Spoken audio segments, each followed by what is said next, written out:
The dust from the stagecoach still hung in the air when Zelda Kensington stepped down onto the hard-packed earth of Columbia, California, and felt her corset tighten with the realization that she had traveled 2,000 miles to become a servant in someone else's home. It was late August of 1878, and the sun beat down mercilessly on the small town that had once thrived during the gold rush, but now served as a cattle hub for the wealthy ranchers who had claimed the Sierra Nevada foothills as their kingdom. Zelda adjusted her navy traveling dress and squinted against the brightness, her honey-colored hair already escaping the pins she had so carefully arranged that morning in Sacramento. She was 22 years old, educated at Miss Hartford's School for Young Ladies in Boston, and utterly alone in the world after her father's shipping business had collapsed following his death 6 months prior. The advertisement had been specific. The Montgomery family required a governess for their 3 children, ages 6 through 12. Room and board provided, along with a salary of $30 per month. It was more than generous by most standards, but Zelda understood what it really meant. The Montgomerys were one of those families who had struck it rich, either through gold or cattle or both, and now wanted to prove their worth by ensuring their children received an Eastern education without actually sending them east. A wagon waited near the general store, and a thin man with a drooping mustache stood beside it, holding a sign that read Montgomery. Zelda approached, her small trunk heavy in her hand. "Miss Kensington?" the man asked, his voice reedy. "Yes. Are you here to take me to the Montgomery ranch?" "I am. Name's Herbert. I manage the household staff." He took her trunk and loaded it into the wagon bed with surprising efficiency. "It's about an hour's ride. Mrs. Montgomery is expecting you for supper." The journey took them through rolling hills dotted with oak trees, past herds of cattle that seemed to stretch endlessly across the landscape. Herbert said little, which suited Zelda fine. She was too busy absorbing the vastness of it all, the way the land seemed to breathe with possibility and danger in equal measure. This was nothing like Boston, where buildings crowded together and the ocean provided a boundary to ambition. Here, everything felt limitless and exposed. The Montgomery Ranch appeared gradually, first as a distant collection of buildings, then as an impressive 2-story house painted white with green shutters, surrounded by barns, stables, bunkhouses, and various outbuildings.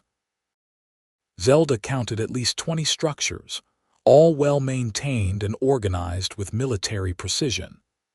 Cattle dotted the nearby pastures, and the sound of hammering rang out from somewhere beyond the main barn. As Herbert pulled the wagon to a stop in front of the main house, Zelda noticed a man leading a black horse toward the stables. He was tall and lean, wearing worn denim trousers and a simple cotton shirt with the sleeves rolled to his elbows. His dark hair needed cutting, and several days' worth of stubble shadowed his jaw. But it was the way he moved that caught her attention, a fluid confidence that suggested he knew exactly who he was and felt no need to apologize for it. The man glanced toward the wagon, and for a moment his eyes met Zelda's. They were a startling blue-green, the color of the ocean on a stormy day.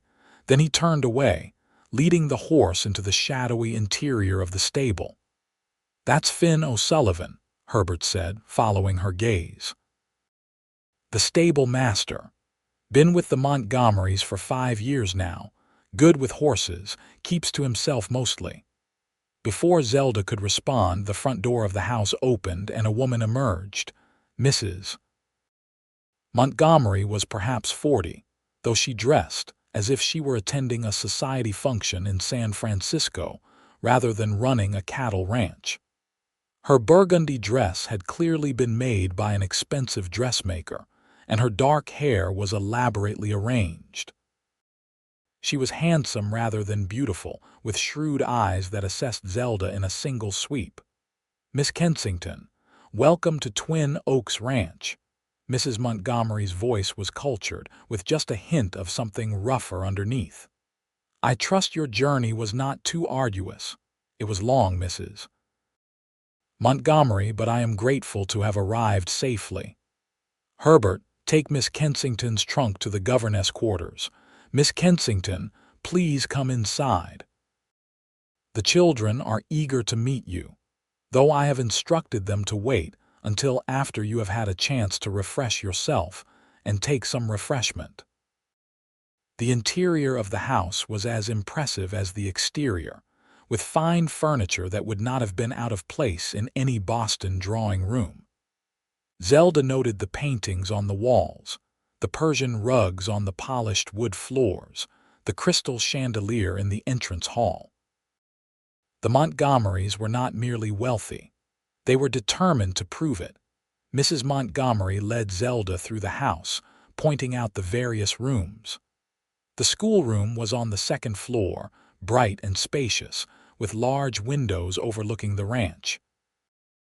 It was already equipped with desks, books, maps, and teaching materials. "My husband and I believe strongly in education," Mrs. Montgomery said. "Our children will inherit this ranch one day, and they must be prepared to manage not only the business aspects but also to move in society when necessary. We expect you to teach them reading, writing, arithmetic, history, geography, and French. You do speak French, I presume?" "Yes, Mrs. Montgomery. I studied it for 6 years." "Good. Now your quarters are here, adjacent to the schoolroom." She opened a door to reveal a small but comfortable room with a bed, dresser, washstand, and a single window. "You will take your breakfast and lunch with the children in the schoolroom. Dinner is at 7, and you will dine with the family. Sundays you have free after morning church services." Zelda set down her handbag and glanced around the room that would be her home. It was far nicer than she had expected, with a quilt on the bed that looked handmade and curtains that matched. "Thank you, Mrs. Montgomery. This is very comfortable. We treat our people well, Miss Kensington. In return, we expect dedication and discretion. The children have been somewhat wild since their last governess left 3 months ago. She found ranch life too isolated and returned to Sacramento. I trust you are made of sterner stuff. I am here to work, Mrs. Montgomery, and I take my responsibilities seriously." "Excellent. Freshen up and I will send someone to fetch you in half an hour. You will meet the children before dinner, after Mrs. Montgomery left. Zelda removed her hat and splashed water from the pitcher onto her face. Through the window, she could see the stables and, beyond them, the open range. A hawk circled lazily in the cloudless sky. The stable master, Finn O'Sullivan, emerged from the barn leading a different horse now, a sorrel with white socks. He moved with that same easy grace, his hand gentle on the horse's neck as he spoke to the animal. Zelda turned away from the window. She was here to teach children, to earn her living honestly after her father's creditors had claimed everything else. The last thing she needed was to become distracted by a cowboy, no matter how arresting his eyes might be. The children were another matter entirely. Eleanor, at 12, was dark-haired like her mother and already showing signs of the beauty she would become. She regarded Zelda with cool assessment, as if trying to determine whether this new governess could be manipulated or dismissed as easily as the previous one. Thomas, at 9, was a sturdy boy with his father's square jaw and a restless energy that suggested he would rather be outside than in any schoolroom. And little Margaret, just 6, had blonde curls and her mother's shrewd eyes, though in her, they appeared as simple curiosity. "Children, this is Miss Kensington. She will be your governess," Mrs. Montgomery announced in the formal parlor where they had assembled. You will treat her with respect and obey her instructions. How long will you stay?" Eleanor asked, her tone making it clear she expected the answer to be, "Not long." "As long as your parents require my services," Zelda replied calmly. "I hope we will become friends as well as teacher and students." "The last one cried," Thomas said matter-of-factly. "She said it was too lonely here." "Then it is fortunate I enjoy my own company," Zelda said, "though I suspect I will be too busy with lessons to be lonely." Margaret came closer, studying Zelda with open interest. "Do you know any stories?" "Hundreds," Zelda said, smiling at the child. "Would you like to hear one?" Before Margaret could answer, a man entered the parlor and everyone's attention shifted. Mr. Montgomery was a big man, tall and broad-shouldered, with graying hair and the weathered face of someone who spent his days outdoors despite his obvious wealth. He wore clean clothes but working ones, not the formal attire his wife had chosen. "So this is our new governess," he said, his voice a deep rumble. "James Montgomery." He extended his hand and Zelda shook it, noting the calluses and the strong grip. Whatever else he might be, Montgomery was not a man who merely supervised. He worked. "Pleased to meet you, Mr. Montgomery. My wife tells me you come from Boston. That's a long way from home." "California is my home now," Zelda said simply. Montgomery nodded, seeming to approve of this answer. "Well, we are glad to have you. These three need proper schooling, and their mother and I are not equipped to provide it. You need anything at all, you let us know. We take care of our own here." Dinner was an elaborate affair, with Herbert and a Mexican woman named Rosa serving multiple courses. The Montgomerys ate on fine china and drank from crystal glasses, but the conversation was more relaxed than the setting suggested. Mr. Montgomery asked Zelda about her journey west, and she found herself telling them about the mountains she had crossed, the brief stop in Salt Lake City, the wonder of seeing the Sierra Nevada for the first time. "It is remarkable country," Zelda said, "so different from anything I have known." "It gets in your blood," Mr. Montgomery said. "I came here in '49 with nothing but a pickaxe and determination. Found some gold, but more importantly, I found land. Cattle made me rich, not gold. This earth, this grass, these hills, they are the real treasure." "My husband waxes poetic about his precious ranch," Mrs. Montgomery said with a slight edge to her voice. "Though I confess I sometimes miss San Francisco society." "You would be bored within a week," Mr. Montgomery retorted, but there was affection in his voice. After dinner, Zelda was dismissed to her room. She was exhausted from the journey and the strain of making a good first impression. She changed into her nightgown and sat on the bed, listening to the unfamiliar sounds of the ranch. Somewhere, cattle lowed. A dog barked. Men's voices drifted from the direction of the bunkhouse, and then someone began playing a harmonica, the notes mournful and sweet. Zelda rose and went to the window. The sun was setting, painting the sky in shades of orange and pink and purple. In the paddock beside the stable, she saw Finn O'Sullivan working with a young horse, his movements patient and deliberate. Even from this distance, she could see the concentration on his face, the way he seemed to communicate with the animal through touch and presence rather than force. She watched longer than she should have, drawn by something she could not name. Then she pulled the curtains closed and climbed into bed, determined to maintain proper boundaries. She was the governess, and he was the stable master. Their worlds might exist on the same ranch, but they were separated by invisible walls as real as any made of wood or stone. Sleep came slowly, and when it did, she dreamed of blue-green eyes and endless horizons. The next morning, Zelda woke to a rooster crowing and the sound of activity already underway outside. She dressed quickly in a simple gray dress appropriate for teaching, twisted her hair into a practical bun, and made her way to the schoolroom. The children were not there yet, but someone had already started a fire in the small stove, taking the chill off the early morning air.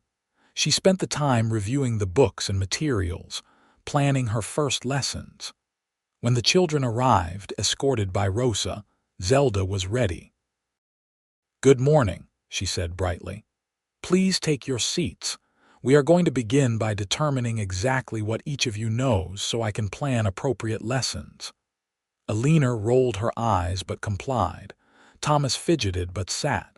Margaret smiled and climbed into the smallest chair with enthusiasm.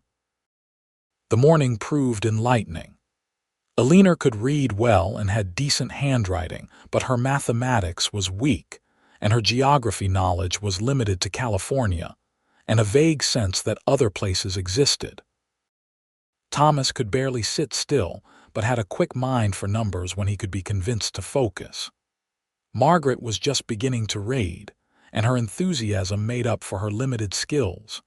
By midday, when Rosa brought their lunch, Zelda had a clear sense of what needed to be done. She had 3 years to prepare Alina for society, to turn Thomas into a young man who could run a cattle empire, and to give Margaret the foundation she would need. It was daunting but not impossible. "May we go outside this afternoon?"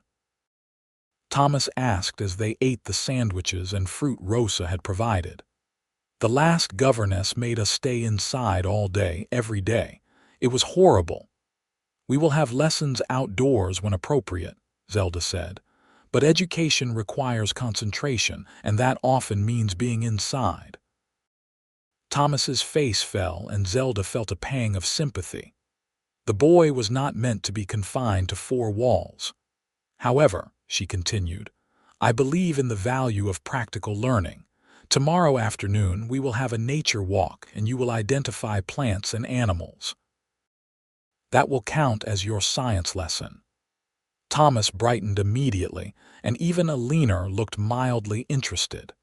The afternoon lessons went better, perhaps because the children knew freedom awaited them the next day. When Zelda finally dismissed them at 4 o'clock, she felt the satisfying exhaustion of work well done. She stepped outside, intending to walk and clear her head before dinner. The ranch was busy with activity.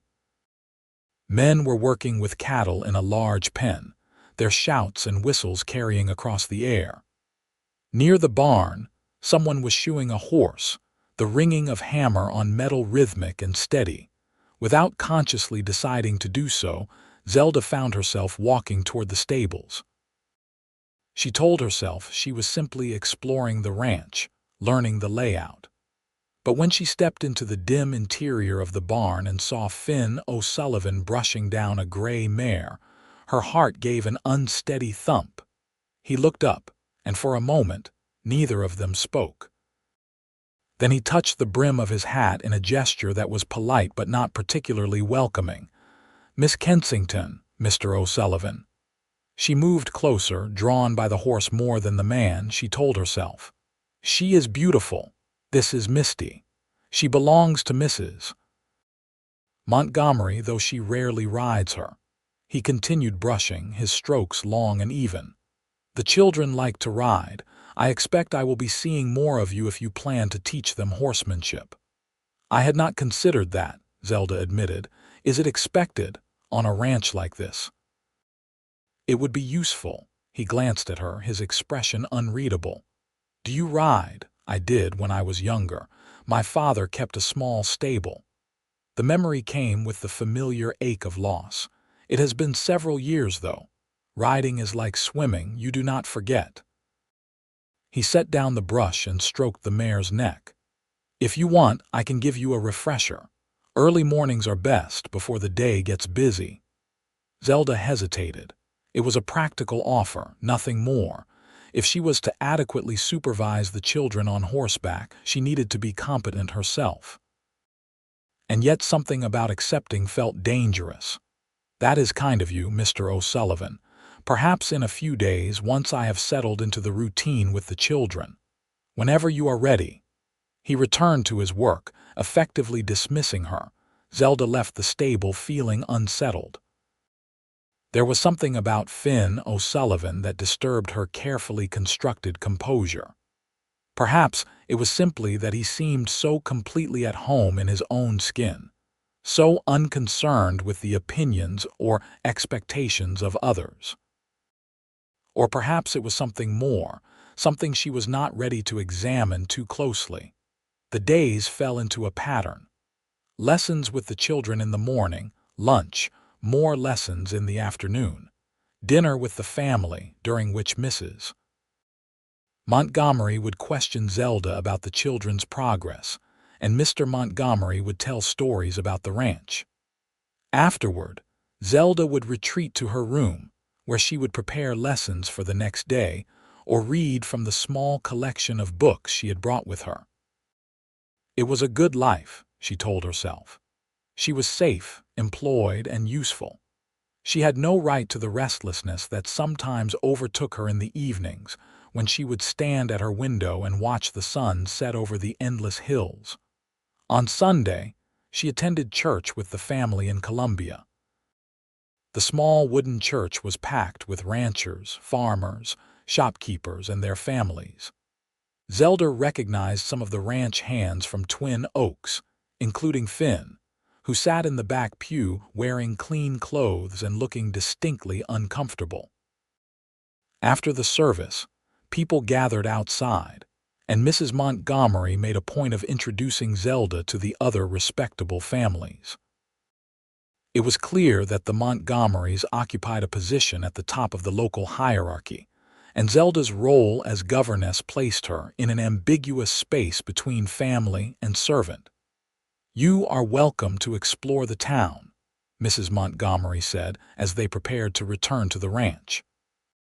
"Though I confess there is not much to explore.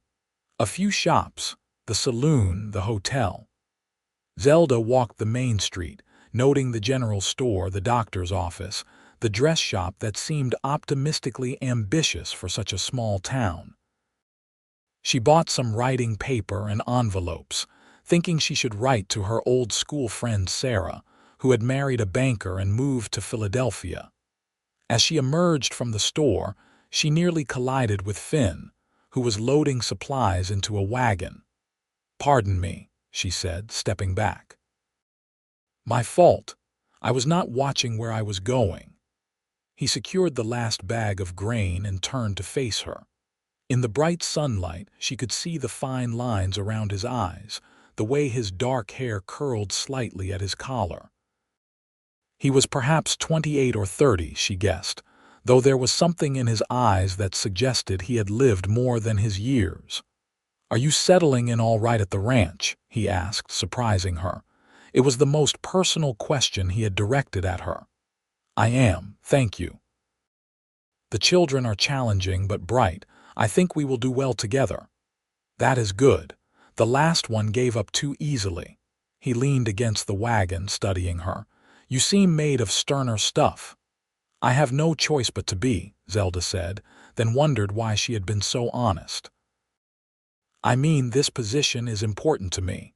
We all do what we must to survive." There was understanding in his voice and something else. Kinship, perhaps. The recognition of one person who had known hardship by another. "Miss Kensington," Mrs. Montgomery's voice cut through the moment.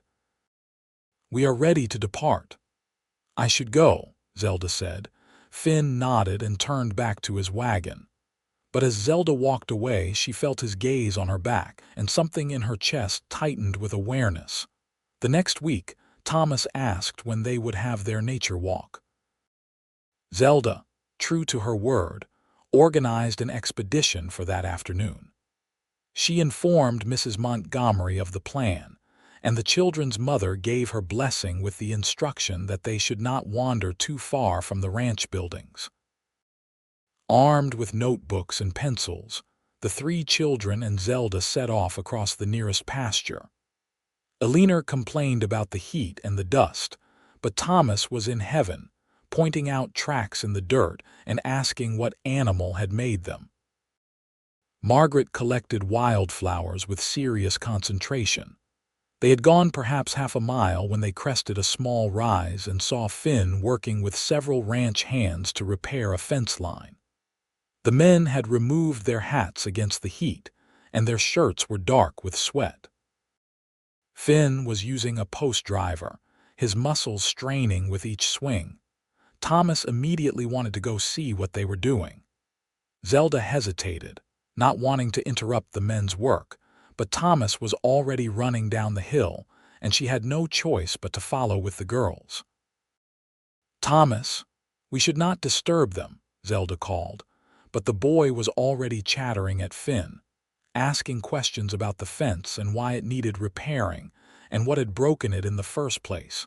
Finn set down his tool and wiped his brow with his sleeve. "Cattle scratched against it until the posts weakened," he explained to Thomas. "We are replacing these three and reinforcing the wire." "Can I help, Thomas? Mr. O'Sullivan is working," Zelda said firmly. "We should continue our walk." "It is all right," Finn said. "The boy can hand me nails for a few minutes if he likes. No harm in learning how things work." Zelda wanted to object, but she saw the eagerness in Thomas's face, the way the boy looked at Finn with something approaching hero worship. And she realized that Thomas probably spent very little time with his father, who was always busy managing the vast operations of the ranch. Very well, but only for a few minutes. While Thomas helped Finn, Eleanor and Margaret sat in the shade of a nearby oak tree. Zelda used the opportunity to quiz Eleanor on tree identification, but she found her attention drifting to the men working on the fence. To Finn specifically, the way he patiently showed Thomas how to hold the hammer, the way he steadied the boy's hand for the first few strikes. "You are not listening to me," Eleanor said, sounding annoyed. "I apologize. You were saying this is a valley oak." "Yes. Are you all right, Miss Kensington? You seem distracted." "I am fine, thank you, simply warm." Zelda fanned herself with her hand, hoping Eleanor would not notice the flush in her cheeks had nothing to do with the temperature. When they finally pulled Thomas away and continued their walk, Zelda felt Finn watching them go. She did not turn around. That evening at dinner, Thomas could talk of nothing but the fence repair and how he had helped, and how Mr. O'Sullivan had said he did a fine job. Mr. Montgomery seemed pleased that his son was taking an interest in ranch work, but Mrs. Montgomery's expression was more guarded. "Mr. O'Sullivan is an excellent stable master," she said carefully, "but Thomas, you must remember your position. You will one day own this ranch, not work it with your hands." "Father works with his hands," Thomas objected. "That is different. Your father owns what he works." "There is a distinction." Zelda said nothing, but she felt a prickle of irritation at the casual dismissal of men like Finn, who worked hard and honestly. Then she reminded herself it was not her place to have opinions about the Montgomery family's attitudes. After dinner, she went to her room but found herself too restless to settle. She changed into her nightgown but did not get into bed. Instead, she stood at the window, looking out at the ranch bathed in moonlight. A figure emerged from the stable and walked toward the paddock. Even in the darkness, she recognized Finn's silhouette. He leaned on the fence watching the horses, and she wondered what he was thinking. Did he love this life, or did he, too, sometimes feel the restlessness she felt? Did he have dreams beyond the horizon, or was he content with what he had? As if sensing her gaze, he turned and looked up at the house. At her window. Zelda stepped back quickly, her heart pounding. She was being foolish, standing in her nightgown and watching a man in the darkness like some character from a Gothic novel. She was the governess, respectable and proper, not some silly girl who could afford romantic notions.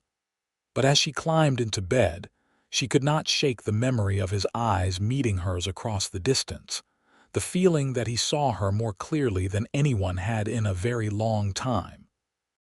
2 days later, Zelda woke early before dawn. She had made her decision. She dressed in her riding skirt, an item she had brought west more out of habit than expectation of use, and made her way quietly down the stairs and out of the house. The ranch was just beginning to wake. A few hands were moving toward the bunkhouse cookhouse, and smoke rose from its chimney. The sky was lightening in the east, promising another hot September day. Finn was in the stable, as she had somehow known he would be. He was saddling a gentle-looking bay mare, and he glanced up as she entered. "You came," he said, and she heard approval in his voice. "You said early mornings were best. They are." He finished with the mare and gestured to her. "This is Daisy. She has a sweet temperament and will not give you any trouble. Let me see you mount." Zelda approached the horse, speaking softly to her before placing her foot in the stirrup and swinging herself up. It was awkward after so long, and her skirts complicated matters, but she managed. "Good," Finn said. He brought out a tall black gelding for himself, mounted with fluid ease, and led the way out of the stable. They rode in silence for a while, heading away from the ranch buildings and into the open range. The air was cool and fresh, scented with grass and earth and the sharp smell of sage. Birds were beginning to sing, and the world felt new and full of possibility. "How does it feel?" Finn asked finally. "Wonderful," Zelda admitted. "I had forgotten how much I enjoyed riding. You have a good seat. You just need to relax more, trust the horse." They rode for an hour, during which Finn pointed out landmarks and occasionally corrected her posture or hand position. He was a good teacher, patient but firm, and Zelda found herself relaxing into the rhythm of it, remembering the joy of moving in partnership with an animal. As the sun rose fully over the hills, they stopped near a creek to let the horses drink. Zelda dismounted and stretched, feeling muscles she had not used in years. "Thank you," she said. "This was exactly what I needed." Finn dismounted as well and stood beside her, watching the horses. "It gets lonely being the governess. You are not quite family, not quite staff. It is a strange position. You sound as though you speak from experience, not as a governess." A faint smile crossed his face. "But I know what it is to be between worlds. I was born in Ireland, came here when I was 12. Not quite Irish anymore, not quite American. Not quite ranch hand, not quite management. The stable master occupies his own strange position." It was the most personal thing he had shared, and Zelda found herself hungry for more. "Do you have family here?" His expression closed slightly. "My parents died on the voyage over, cholera. I had an older brother, but he died in a mining accident 5 years ago, so no, I am alone. I am sorry." The words felt inadequate, but she meant them. It was a long time ago. He turned to face her fully, and the intensity in his eyes made her breath catch. "What about you? You said you had no choice but to be stern. What did you mean?" Zelda hesitated, but something about the quiet mourning and his steady gaze made her want to be honest. "My father died last year. His business failed and there were debts. Everything was sold to pay them. I had no family to turn to, no inheritance, no prospects except teaching. So I came west, where they are desperate enough for teachers that my lack of experience mattered less than my education. That took courage. It took desperation. Sometimes they are the same thing." He held her gaze a moment longer, then turned back to his horse. "We should return. The day is getting busy and you have lessons to teach." As they rode back, Zelda felt something had shifted between them. They were no longer simply the governess and the stable master, passing each other on the ranch. They were two people who had shared something real, even if it was just the honest acknowledgement of loneliness and survival. Over the next few weeks, the early morning rides became routine. 3 or 4 times a week, Zelda would rise before dawn and meet Finn in the stable. They rode in a comfortable silence most of the time, though occasionally they would talk about small things. He told her about the different horses, their personalities and quirks. She told him about the children's progress, Thomas's energy, Alina's slow warming to her, Margaret's sweet nature. What they did not talk about was the growing tension between them, the awareness that made every accidental touch feel electric, every shared glance meaningful. Zelda told herself it was simply because she was lonely, because he was kind, because the ranch could feel isolated and he represented a connection to something beyond the schoolroom. But she knew it was more than that. She was falling in love with him, and it terrified her. Mrs. Montgomery seemed to notice nothing, too absorbed in her own concerns about preparing Alina for an eventual society debut. Mr. Montgomery was often away, buying cattle or managing the more distant parts of the ranch. The children accepted the morning rides as part of the routine, though Zelda was careful never to mention that Finn accompanied her. In October, the weather turned cooler, and the leaves on the oaks began to change. The cattle were moved to different pastures, and the ranch took on a different rhythm as everyone prepared for winter. Zelda had been at Twin Oaks for nearly 3 months, and she felt she had finally found her footing. The children respected her, their lessons were progressing well, and she had created a life for herself that felt stable and secure. Then everything changed on a Tuesday morning when Zelda went to the stable for her ride and found Finn's horse saddled but Finn nowhere to be seen. She called his name, and after a moment he emerged from the tack room. His face was pale and he held a letter in his hand. "What is wrong?" she asked immediately. He looked at her, and she saw something raw and desperate in his eyes. "My brother's widow. I did not even know he had married before he died. She has been living in Denver struggling. She is ill now and she wrote asking for help. She has 2 children. Oh, Finn." Without thinking, Zelda closed the distance between them and placed her hand on his arm. "What will you do?" "I have to go to Denver. I have to help her. She is family, and the children are my niece and nephew." He crumpled the letter slightly in his fist. "But I cannot leave the Montgomerys without a stable master. They depend on me. The horses, the children's lessons, everything." "How long would you need to be gone?" "I do not know. Long enough to get her settled, to make sure she has what she needs. A few weeks, maybe longer." Zelda thought quickly. "Mr. Montgomery is a reasonable man. Surely he would understand that you must help family." "Maybe. But I have worked 5 years to earn this position, to have this level of trust. If I leave, even for a good reason, will it be here when I return?" She understood his fear. They were both people without safety nets, without the luxury of family wealth or security. One wrong move could mean losing everything. "You cannot abandon your brother's widow and children," Zelda said firmly. "That would haunt you forever. Speak to Mr. Montgomery. Be honest. Let him see that you are a man who honors his obligations even when it is difficult." Finn looked at her for a long moment, and something in his expression made her heart ache. "When did you become so wise?" "I am not wise. I simply know what it is to have no one. You have a chance to be there for someone who needs you.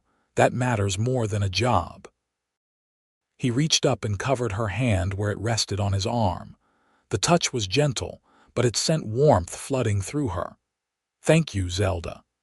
It was the first time he had used her given name, and hearing it in his voice felt intimate and right. They stood that way for a moment longer, then Finn stepped back, breaking the connection. "I should speak to Montgomery now before I lose my nerve." "Do you want me to come with you?" "No, this is my responsibility." But he looked grateful for the offer. Zelda did not ride that morning. Instead, she returned to the house and threw herself into lessons with extra energy, trying to distract herself from worrying about Finn's conversation with Mr. Montgomery. The children seemed to sense her distraction, and even Thomas was subdued. At lunch, Rosa mentioned that Mr. Montgomery had asked to speak with Mrs. Montgomery in his study, and the two had been closeted together for nearly an hour. Zelda's stomach churned with anxiety. It was not until dinner that evening that she learned what had happened. The family gathered in the dining room, and Mr. Montgomery seemed preoccupied. Halfway through the meal, he spoke. "Finn O'Sullivan came to me this morning with a difficult situation. His sister-in-law in Denver is ill and needs assistance. He has requested leave to travel there and help settle her affairs." Mrs. Montgomery set down her fork. "For how long?" He estimated a month, perhaps 6 weeks. "That is a very long time to be without a stable master, who will oversee the horses, who will manage the training schedule. Finn has suggested that Miguel, his head groom, can handle the daily operations, and Miss Kensington has been riding regularly. Perhaps she could supervise the children's riding lessons in his absence." All eyes turned to Zelda, and she felt her cheeks flush. "I would be happy to help in any way I can, though I am certainly not as skilled as Mr. O'Sullivan." "It is settled then," Mr. Montgomery said. "Finn will leave in 3 days. Miss Kensington, you will work with him before he goes to understand the routine and the horse's needs." Mrs. Montgomery did not look pleased, but she said nothing more. Zelda felt a wave of relief. Finn would be able to go to Denver with a clear conscience, knowing his position would be waiting when he returned. After dinner, Zelda slipped out of the house and made her way to the stable. She found Finn sitting on a hay bale, his elbows on his knees, staring at nothing. "I heard," she said softly. He looked up and managed a smile. "Montgomery is a better man than I gave him credit for. You earned his trust. He knows your worth. Thanks to you." He stood and moved toward her. "If you had not pushed me to speak to him, I would have agonized over it for days. I only said what you already knew in your heart." They stood close in the dim stable, the scent of hay and horses all around them. Zelda knew she should leave, should maintain proper distance, but she could not seem to make herself move. "I will miss our morning rides," Finn said quietly, "as will I, when I return." He trailed off, seeming uncertain. "When you return, things will go back to normal," Zelda finished for him, though her heart rebelled at the words. "Will they?" His hand came up, and he gently tucked a loose strand of her hair behind her ear. The gesture was tender and intimate, and Zelda felt tears prick her eyes. "They must," she whispered. "I am the governess. You are the stable master. We both know our places. And if I am tired of knowing my place—" His voice was rough with emotion. "What if I want more?" Zelda closed her eyes, fighting against the longing that surged through her. "Wanting and having are different things, Finn. We both know that." When she opened her eyes, she saw the pain in his face matched her own, but he nodded and stepped back. "You are right. I apologize. That was inappropriate. Please do not apologize for being honest." She managed a trembling smile. "I will see you tomorrow morning. We have much to cover before you leave."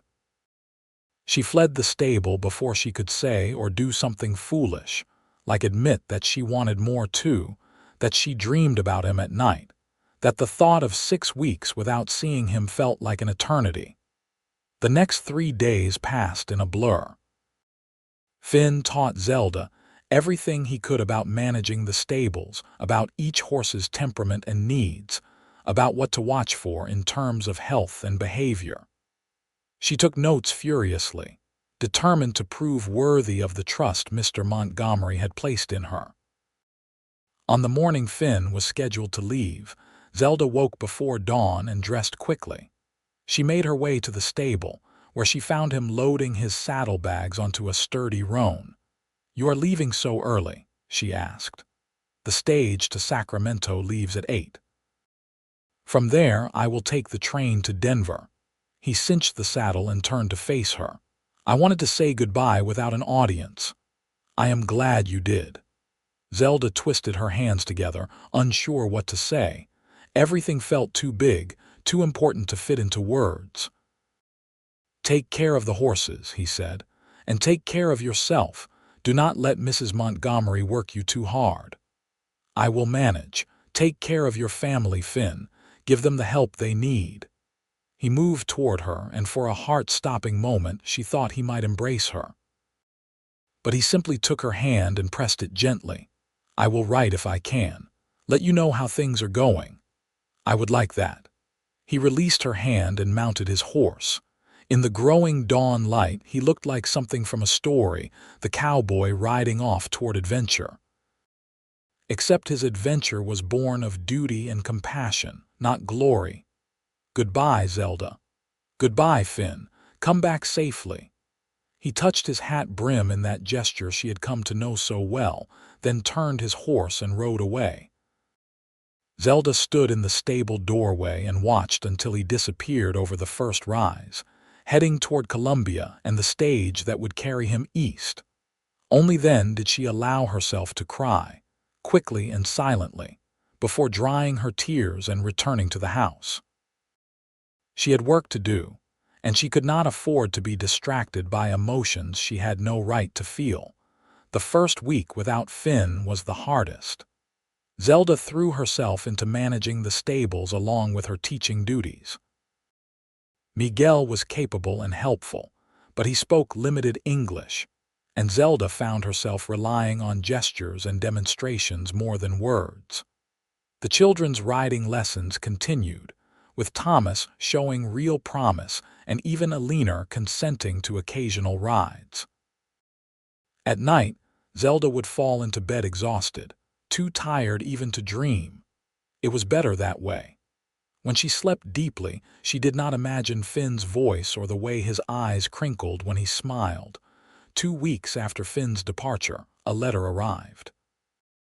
Zelda recognized his handwriting on the envelope, though it was addressed to Mr. Montgomery.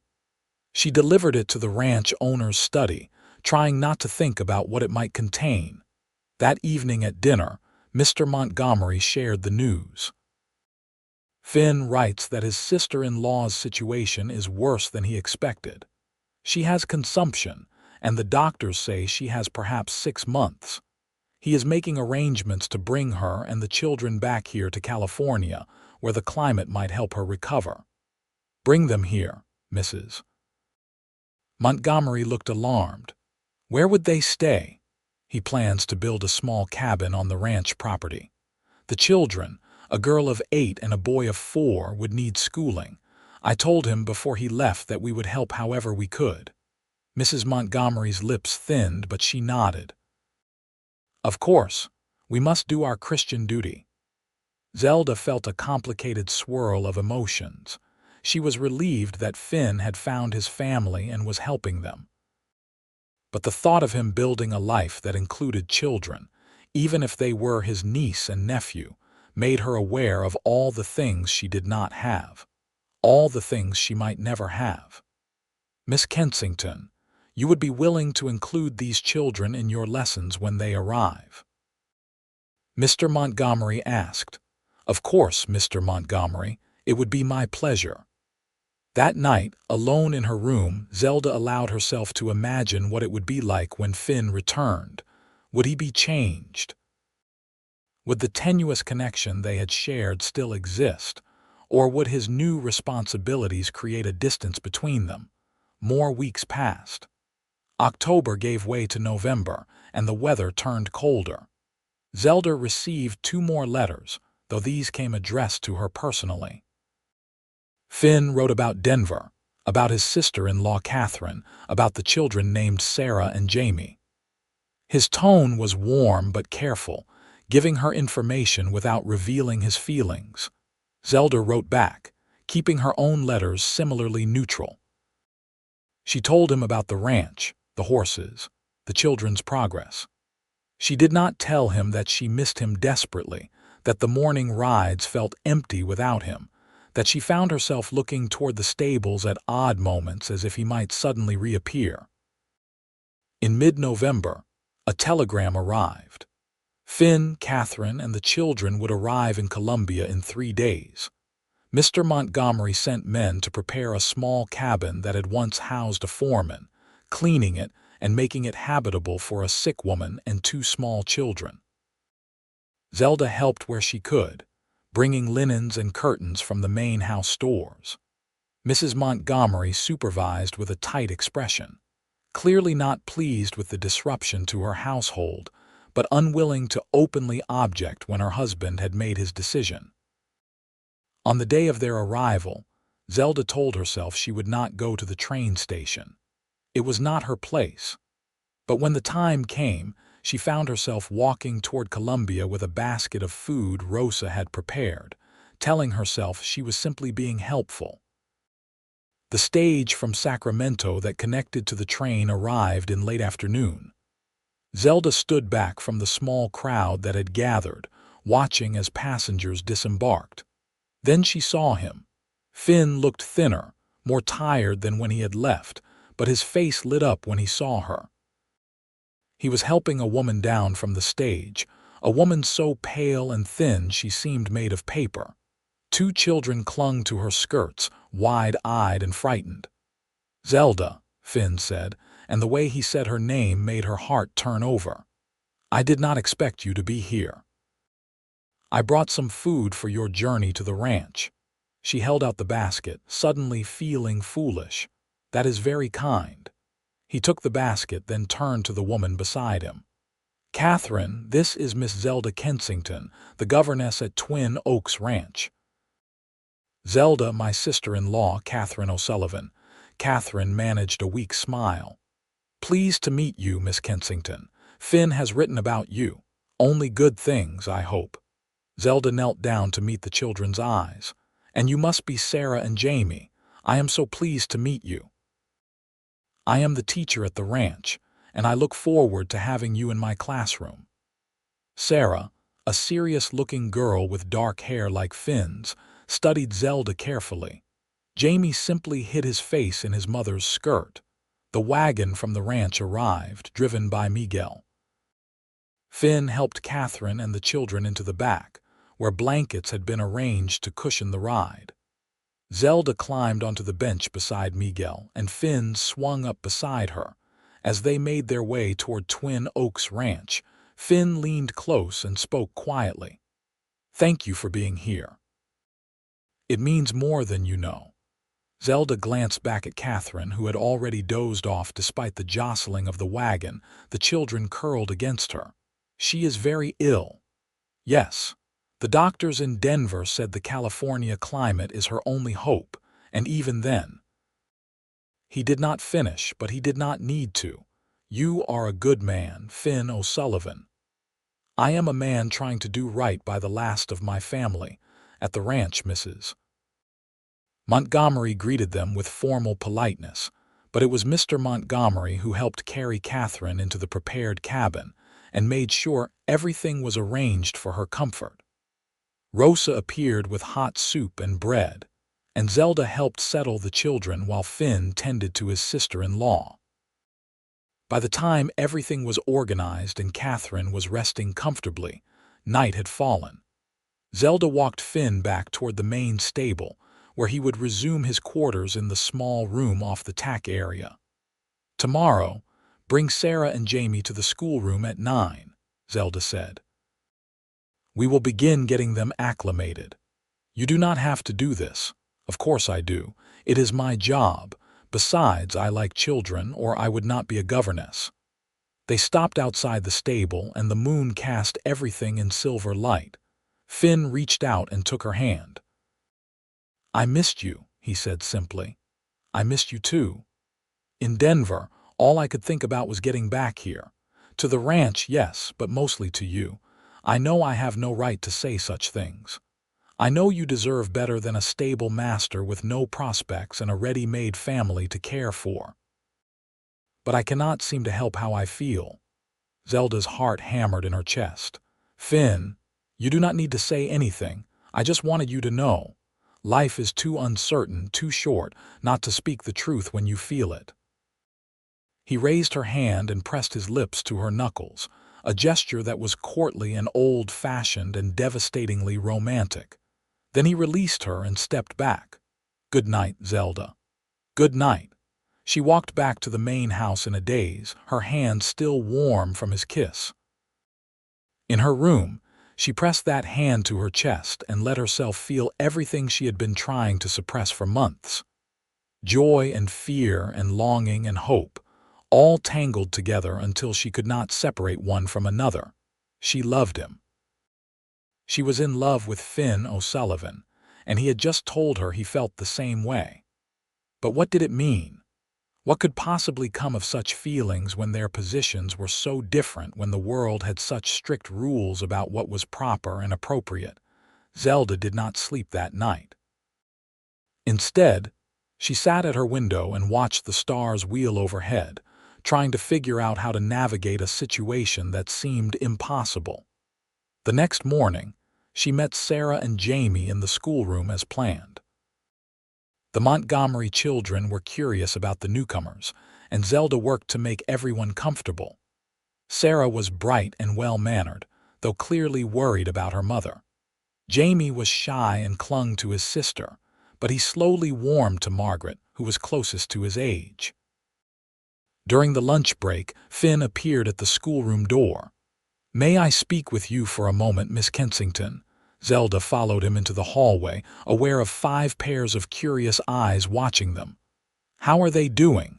Finn asked. "Very well. Sarah is an excellent reader, and Jamie is sweet once he relaxes. They will fit in nicely." "Good. I wanted to apologize for last night. I put you in an awkward position with my declaration. You need not feel obligated to respond or to feel anything you do not feel." Zelda glanced back at the schoolroom to make sure the children were occupied, then spoke quietly but intently. "I do not feel obligated. I feel confused and frightened and hopeful all at once. You are not the only one with feelings, Finn, but I do not know what to do about them." His face softened. "Then we will figure it out together. We do not need to have all the answers today." "No, we do not." She managed a smile. "Now, I need to get back to the children before Thomas decides to conduct a scientific experiment that ends in disaster." Over the following weeks, a new pattern emerged. Zelda taught all 5 children together, finding that the mix of ages actually worked well.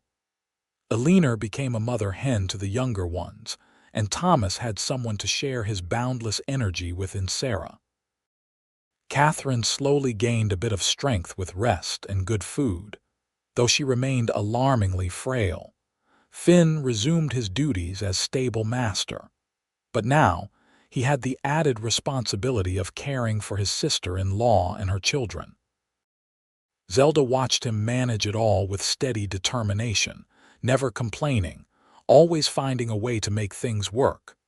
Their morning rides resumed, though less frequently now that Finn had so many demands on his time. But when they did ride, the connection between them deepened. They talked about everything, their hopes, their fears, their dreams for the future. And sometimes they rode in comfortable silence, simply enjoying being together. In early December, the first real cold snap arrived. Zelda made sure Catherine's cabin had plenty of firewood, and Rosa sent over extra blankets. One evening, after the children were in bed and Catherine was resting, Finn appeared at the main house and asked if Zelda would walk with him. They strolled away from the buildings, toward the paddock where the horses dozed in the moonlight.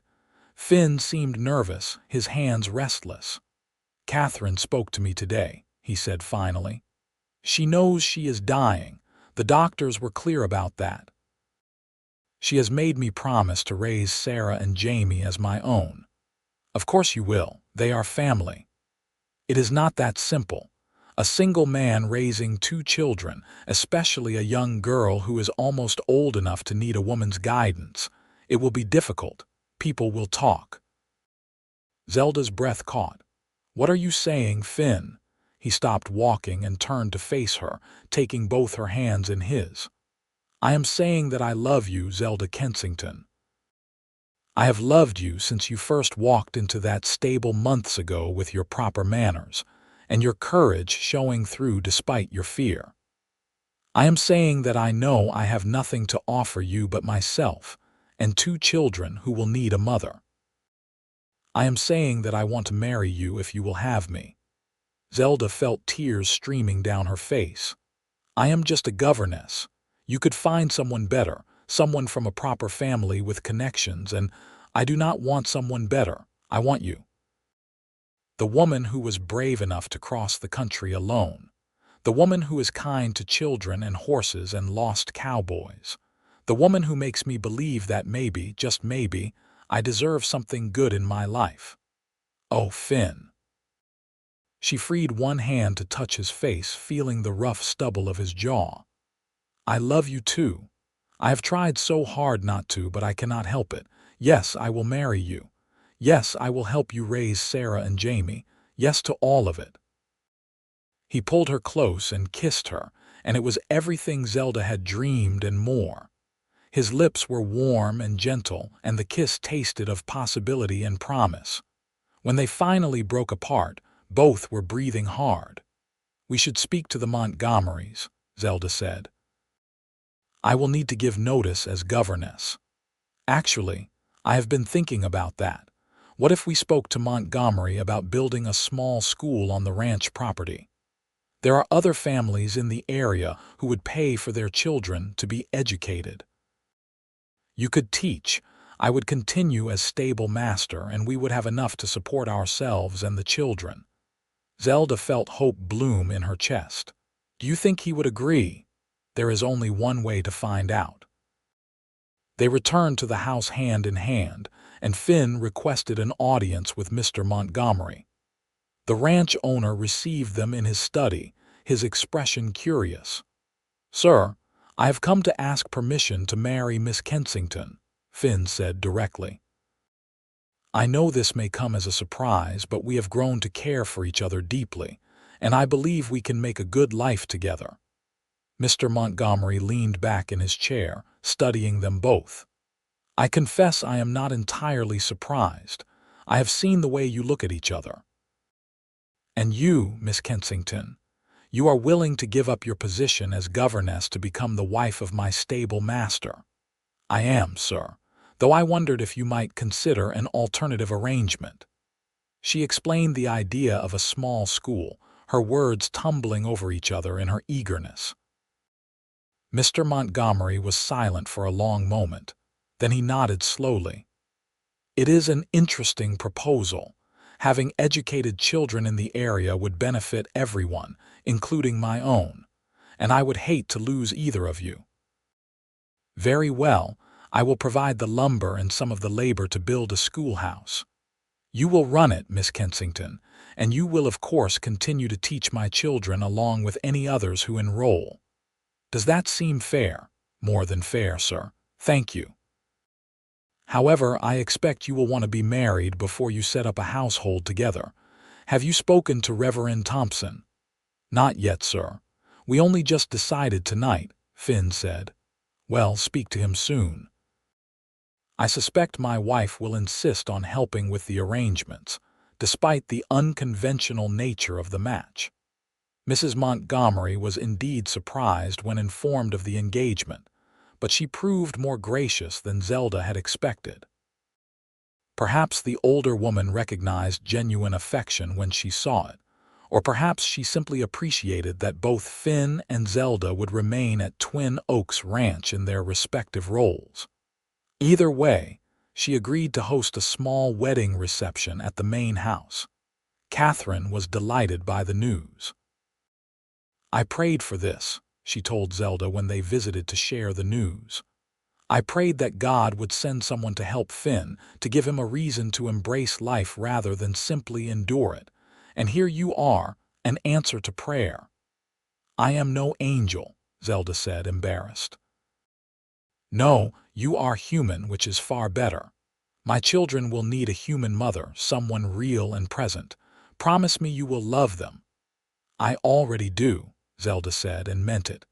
The wedding was planned for a Sunday in mid-December, giving everyone 3 weeks to prepare. In that time, construction began on the schoolhouse, a sturdy building that would hold 20 students comfortably.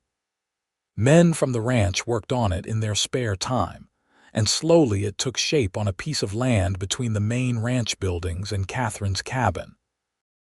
Zelda continued teaching, though now with the knowledge that her future was secure. Mrs. Montgomery gave her a length of ivory silk from her own stores, and Rosa helped alter one of the older woman's dresses to fit Zelda. It was not the elaborate gown Zelda might have dreamed of as a young girl, but it was beautiful and made with love. Catherine grew weaker as the weeks passed, but she was determined to attend the wedding. Finn and Zelda visited her often, and the children became comfortable with the idea that Zelda would soon be their aunt by marriage, and more importantly, their guardian and mother figure when their own mother was gone. The night before the wedding, Zelda sat with Catherine in the cabin while Finn took the children to the main house for a special dessert Rosa had made. "I do not have much time left," Catherine said quietly. "The pain is worse now. But I will be at your wedding tomorrow if I have to will myself to live that long. Please do not push yourself. We will understand. No, I need to see this. I need to know that my children will be loved and cared for, then I can let go." Zelda took Catherine's frail hand. "They will be loved.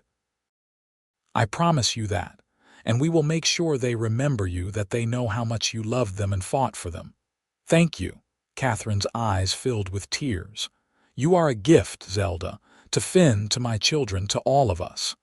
The wedding day dawned clear and cold. The small church in Columbia was decorated with pine boughs and red berries, a nod to the approaching Christmas season.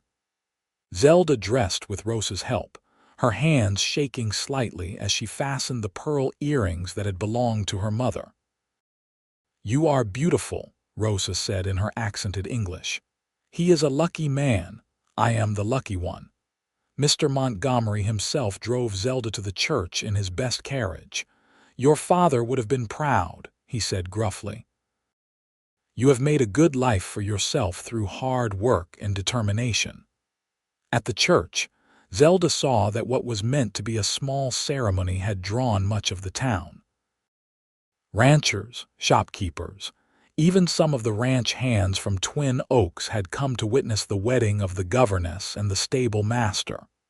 But Zelda saw only Finn, standing at the front of the church in a new suit that Mr. Montgomery had insisted on purchasing for him. His face lit up when he saw her, and she felt her nervousness dissolve. This was right. This was where she was meant to be.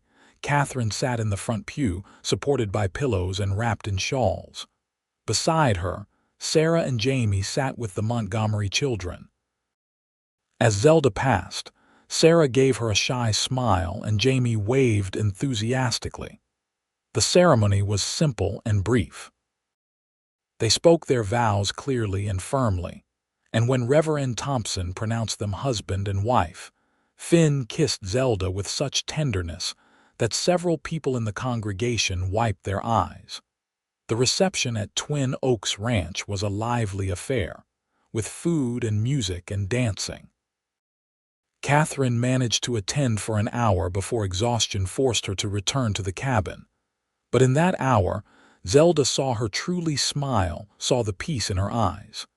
"She is at peace now," Finn murmured to Zelda as they watched Catherine being helped into a wagon. "She can let go." Catherine O'Sullivan died 3 days later in the night, peacefully in her sleep. Sarah found her in the morning and ran to get Finn, who held both children as they cried for their mother. Zelda stood by, aching for them, offering what comfort she could. The funeral was held on a gray December day. They buried Catherine in the small cemetery in Columbia, next to the graves of others who had come west seeking better lives. Sarah and Jamie stood between Finn and Zelda, holding their hands tightly. After the service, as they walked back to the wagon, Sarah suddenly turned and hugged Zelda fiercely. "Will you really stay with us? You will not leave like Mama did." Zelda knelt down, heedless of her skirts in the dirt. "I will stay, sweetheart. I am your aunt now, your family. I am not going anywhere.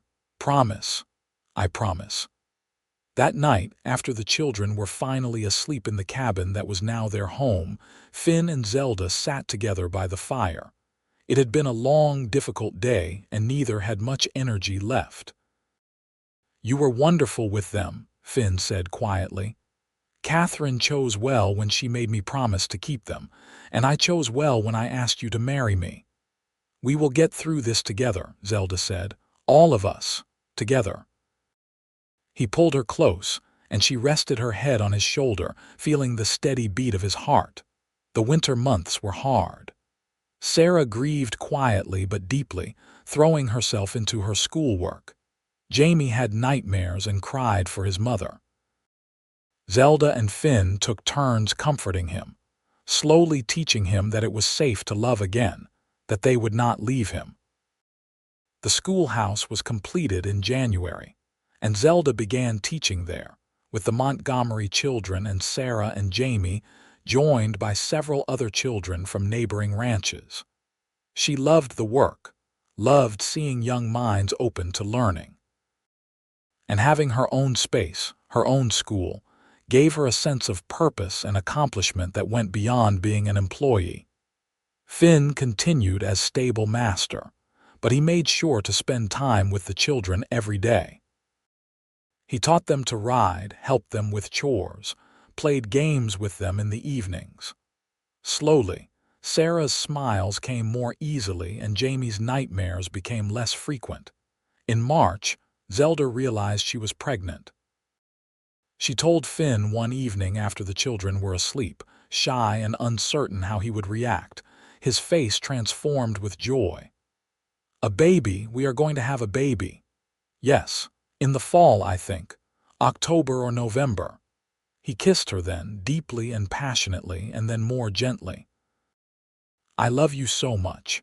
This is more than I ever dreamed of having. We should tell Sarah and Jamie soon," Zelda said.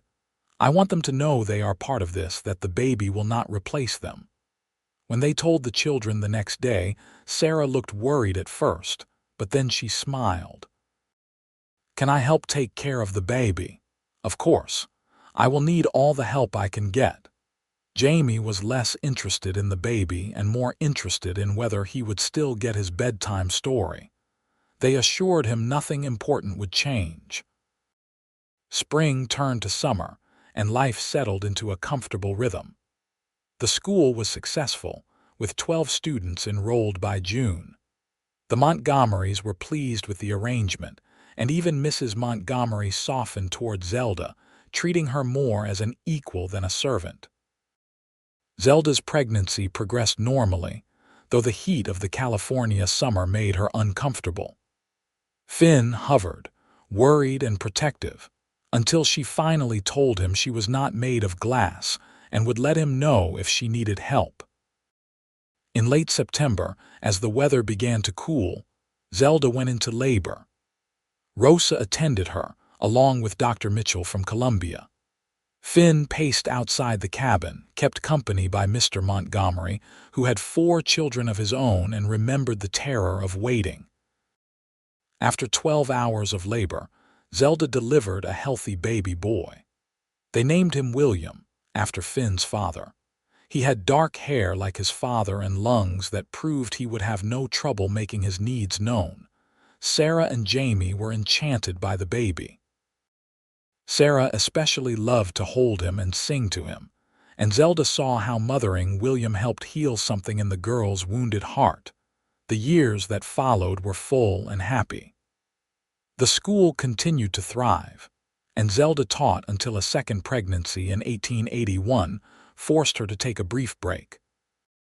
This time, they had a daughter, whom they named Catherine in honor of Finn's sister-in-law. The children adored their baby sister, and William proved to be a gentle big brother. Sarah grew into a beautiful and intelligent young woman. She eventually married a young rancher from a neighboring property, and Zelda cried at her wedding, remembering the frightened 8-year-old who had arrived at Twin Oaks Ranch 5 years earlier.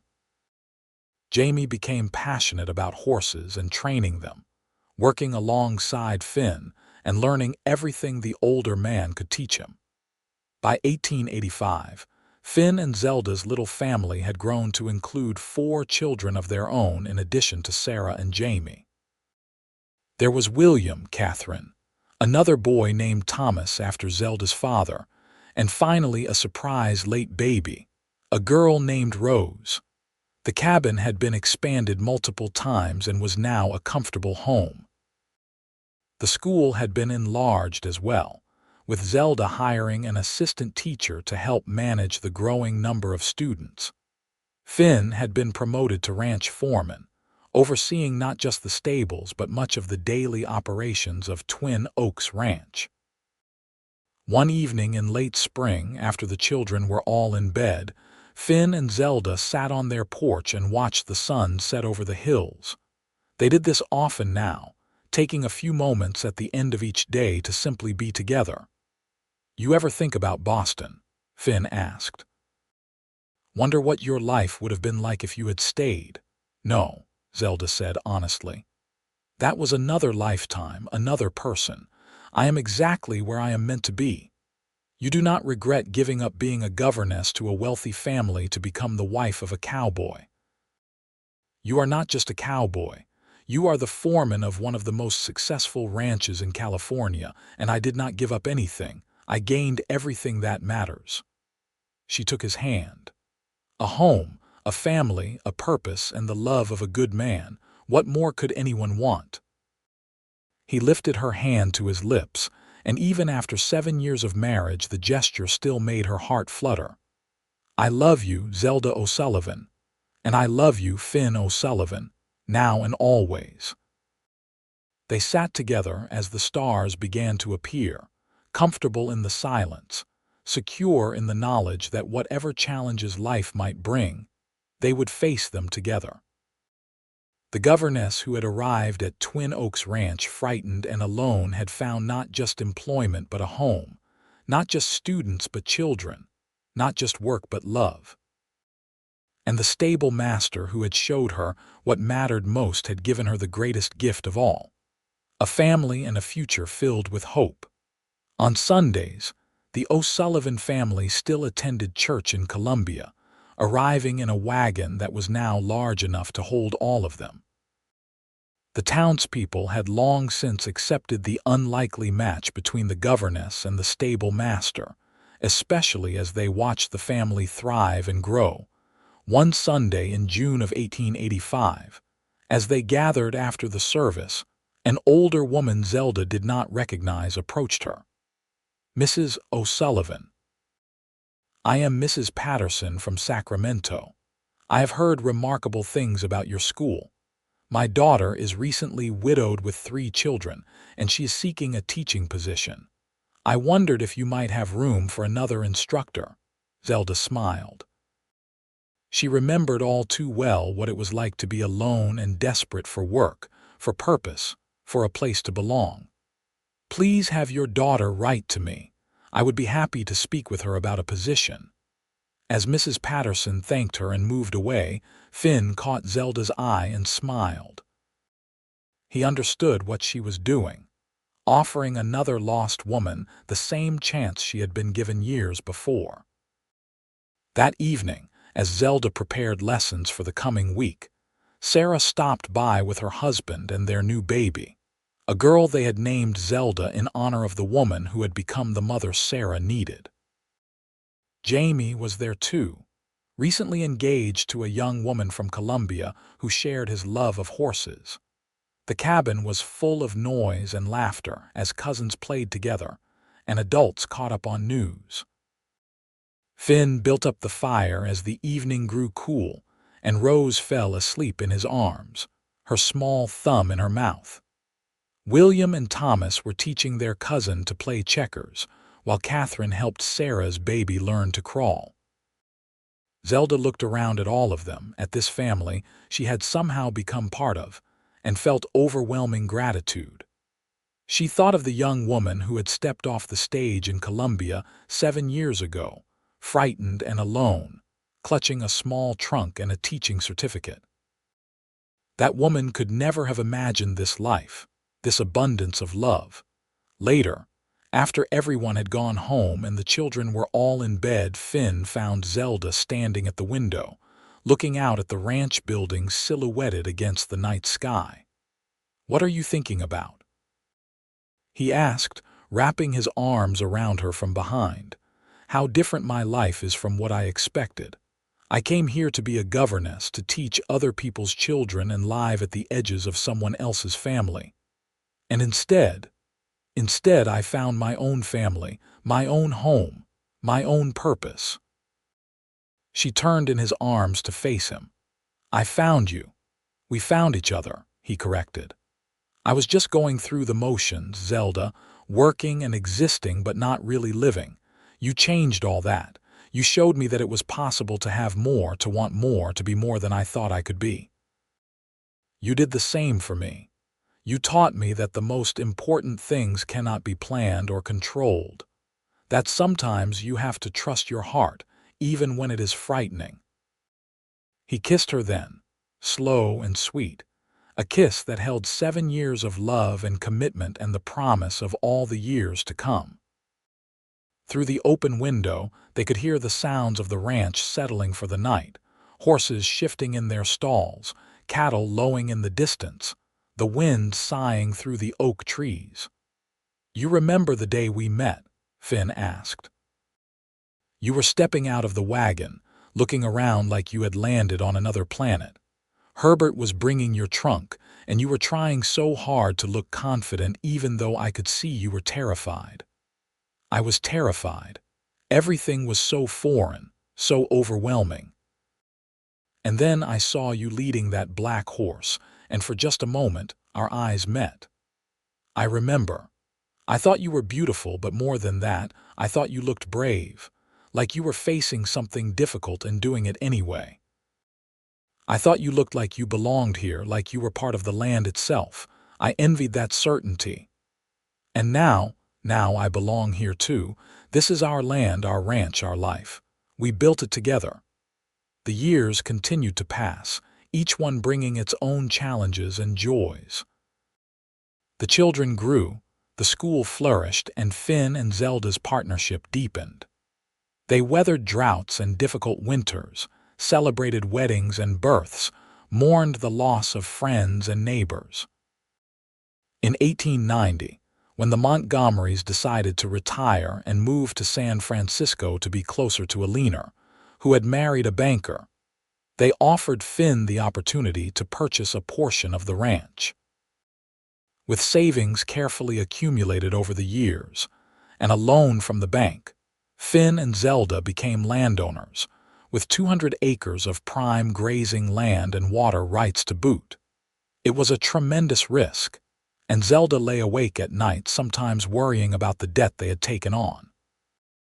But Finn was confident, and his confidence proved justified. Within 3 years, they had paid off half the loan, and their small ranch was thriving. Sarah and her husband purchased adjacent land, creating a family compound of sorts. Jamie built a house on the edge of Finn and Zelda's property, and his wife established a small garden that supplied vegetables to several families. The O'Sullivan clan was growing and putting down roots that went deep into the California soil. On their 10th wedding anniversary in December of 1888, Finn surprised Zelda with a gift. It was a photograph in a simple frame, a portrait he had commissioned in Colombia.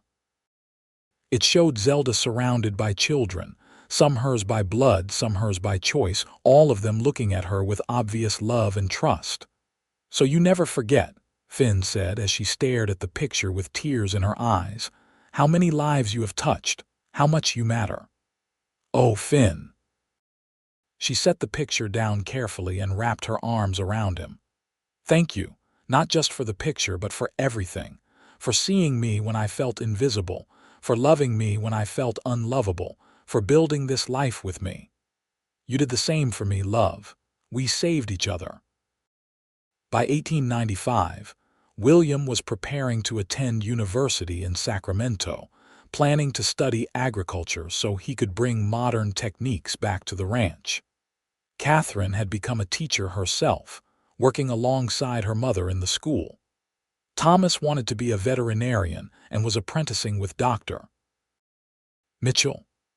Rose, at 10, was still trying to decide what she wanted to be, but was leaning toward either a horse trainer like her brother Jamie or a doctor like her brother Thomas. The O'Sullivan Ranch had 50 head of cattle now, along with a thriving horse breeding program. Finn had developed a reputation for producing excellent working horses, and buyers came from as far as Sacramento and San Francisco to purchase his stock. The school had expanded to include students from 3 different counties, and Zelda had hired 2 more teachers to help manage the load. One evening in early summer, as they sat on their porch watching the grandchildren play in the yard, Zelda said, "Do you remember when you first asked me to marry you? You said you had nothing to offer but yourself and 2 children who needed a mother." "I remember." "You cried." "I cried because I was overwhelmed, because I wanted to say yes so badly but was afraid I was not good enough, that I would fail you and the children." Finn took her hand. "You have never failed us, Zelda, not once. We have been very fortunate. Fortune had nothing to do with it. We worked hard. We made good choices. We supported each other. And yes, we were lucky too, but we made our own luck in many ways." "I suppose we did." Zelda watched Rose chase after her young cousins, laughing. "Do you ever wonder what your brother would think if he could see us now? See what we have built. I think he would be proud. And I think Catherine would be grateful. We kept our promises to her to love her children and give them a good life. Sarah is so much like her mother, that strength, that determination. She got some of that from you too. You have been more of a mother to her than Catherine had time to be." It was true, Zelda knew. Sarah was 24 now with 3 children of her own, but she still came to Zelda for advice and comfort. And Jamie, at 20, still sought out Finn's approval on every major decision. They were a family in every way that mattered. As the sun set that evening, painting the sky in brilliant oranges and pinks, Finn pulled Zelda close. "I love you," he said simply. "In case I do not say it enough. You say it every day in 1,000 different ways. Good, because it is true. You are the best thing that ever happened to me, Zelda O'Sullivan. You changed my whole life. We changed each other's lives. That is what love does." In 1900, as the new century dawned, the O'Sullivan family gathered for a photograph to commemorate the occasion. There were now 17 of them when you counted all the grandchildren, with more on the way. They stood in front of the main house of the O'Sullivan Ranch, which Finn and several neighbors had built 5 years earlier to replace the original cabin that had become too small. Zelda, at 44, stood at the center with Finn beside her, his arm around her waist.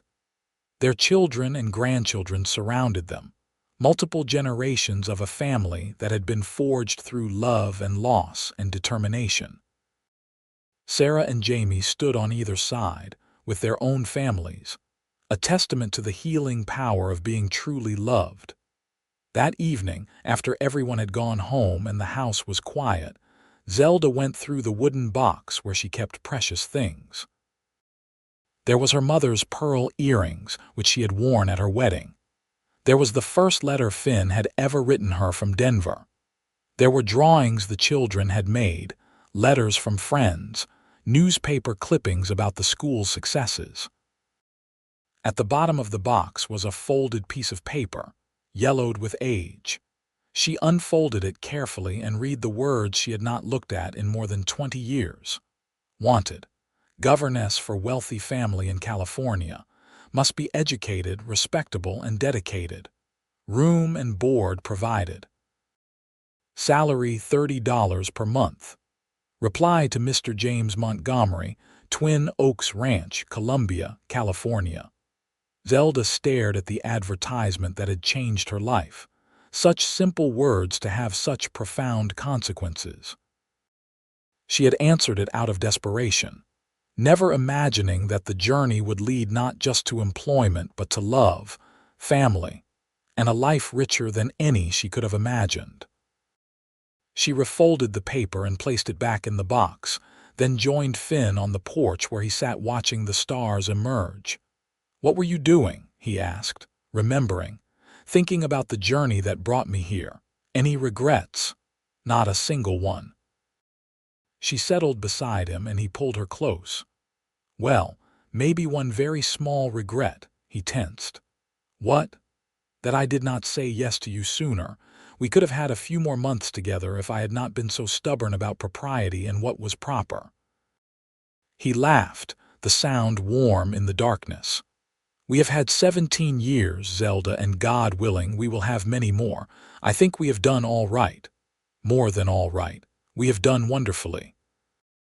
They sat in comfortable silence, two people who had found each other against all odds and built something lasting and true. The governess and the stable master, who had become so much more. Ranch owners, parents, grandparents, pillars of their community, partners in every sense of the word. In the years that followed, the O'Sullivan Ranch continued to prosper. When Finn died in 1920 at the age of 70, it was peacefully in his sleep, with Zelda beside him. She mourned him deeply, but also with gratitude for the 42 years they had shared. Zelda lived another 8 years, dying in 1928 at the age of 72. By then, she had 7 grandchildren and 11 great-grandchildren, all of whom had benefited from the education and values she had instilled. The school she had founded continued to operate, run by Catherine and eventually by Catherine's daughter. On her deathbed, surrounded by family, Zelda's last words were about Finn. "Tell him I am coming," she whispered to Sarah, who at 64 still looked to Zelda as the mother she barely remembered losing. "Tell him to wait for me." They buried her beside Finn in the cemetery in Columbia under a stone that read, Zelda O'Sullivan, 1856–1928. Beloved wife, mother, grandmother, and teacher. She showed others what mattered most. The O'Sullivan Ranch remained in the family for generations, each new owner adding to the legacy but never forgetting the story of how it all began. The story of a frightened young woman who came west to be a governess, and found instead her calling, her home, and the love of her life in a stable master who saw her for who she truly was. And in the evenings, when the wind blew across the California hills, some said you could still feel the presence of Zelda and Finn, two souls who had found each other across the vastness of the American West and created something beautiful and enduring. Not just a ranch or a school, but a family and a legacy built on the simple truth that love matters most, and everything else follows from there. Their story became part of the family lore, told and retold to each new generation. How Zelda arrived as a governess for a wealthy family, and how the cowboy stable master showed her what mattered most. Not wealth or status or security, though they had eventually found all three. But love, family, commitment, and the courage to build a life with someone even when the world said it was impossible. It was a story worth telling, a story worth remembering. A story that proved that sometimes the best things in life come not from careful planning, but from taking a chance on love, on possibility, on the unknown frontier of another person's heart. And in the end, that was the greatest lesson Zelda had taught, both in her classroom and in her life. That what matters most is not where you come from or what you have, but who you love and how you love them. The governess and the stable master, Zelda and Finn, had found that truth together, and had lived it every day of their remarkable, beautiful, ordinary life.